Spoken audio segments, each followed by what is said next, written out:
Good afternoon to everyone. My name is Ashwini. I am studying intermediate first year MPC Telugu medium in Government Junior College, Bhumi, Kottapalli. Hare Krishna. సుస్థిరాభివృద్ధి అనగా ప్రస్తుతం తరాల వాళ్ళు తమ అవసరాలను తీర్చుకోవడానికి భావితరాల అవసరాలను పరిరక్షించే విధంగా భావితరాల అవసరాలను అనుగుణంగా పర్యావరణాన్ని సంరక్షించే మన అవసరాలను తీర్చుకునే ప్రక్రియ. 1950 తర్వాత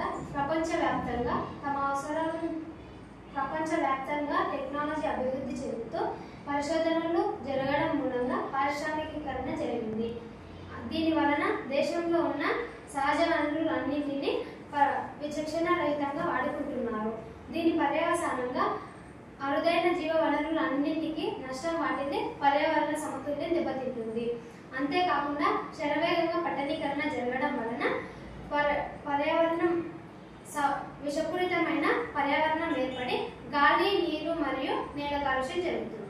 వాటర్ పొల్యూషన్, భయంకరమైన నీటి కాలుష్యం ప్రపంచాన్ని విధ్వంస మార్గంలో నడిపించేంత శక్తివంతమైనది. కాలుష్య కారకాలు నీటిలో కరిగి నీటిని కాలుష్యం చేస్తున్నాయి. అందులో ముఖ్యంగా వ్యవసాయ సంబంధ వ్యర్థాలు, రసాయన వ్యర్థాలు, పారిశ్రామిక వ్యర్థాలు, రేడియోధార్మిక వ్యర్థాలు. కావున వీటిని వీలైనంత తొందరగా నియంత్రించగలిగితే నీటి కాలుష్యాన్ని తగ్గించవచ్చు. ఎయిర్ పొల్యూషన్, మోటార్ వాహనాలలో నుండి వెలువడే కార్బన్ల మరియు మానవ వ్యర్థాల వల్ల గాలి కాలుష్యం ఏర్పడును. దీని వలన గ్లోబల్ వార్మింగ్ జరిగి సముద్ర మట్టాలు మరియు వరదలు మరియు కరువులు, తుఫానులు వంటి భయంకరమైనటువంటి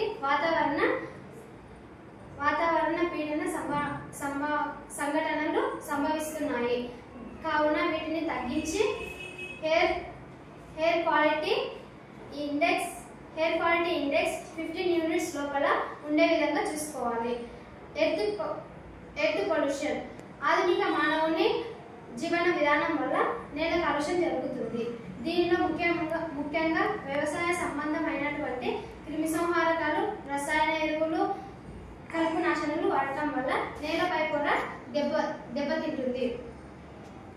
పరిశోధనల నుండి వెలువడే వ్యర్థాలు నేలలోకి ఇంకడం మరియు నేల లోపల నిల్వ చేసినటువంటి రసాయన ట్యాంకులు లీక్ కావడం వల్ల నేల కాలుష్యం జరుగుతుంది. అంతేకాకుండా పట్టణీకరణ జరగడం వల్ల నేల లోపల వ్యర్థాలు పేర్కొని నేలపై పొర దెబ్బతింటుంది. కావున వ్యవసాయానికి సంబంధించి సహజ ఎరువులు మరియు మానవ కార్యకలాపాలకు సంబంధించి ప్లాస్టిక్ సంబంధిత వ్యర్థాలు తగ్గించడం వలన నేల కాలుష్యాన్ని తగ్గించవచ్చు. పై కారణాల వల్ల ప్రజలు ఒత్తిడి, ఆందోళన మరియు శారీరకంగా, మానసికంగా బాధపడుతున్నారు.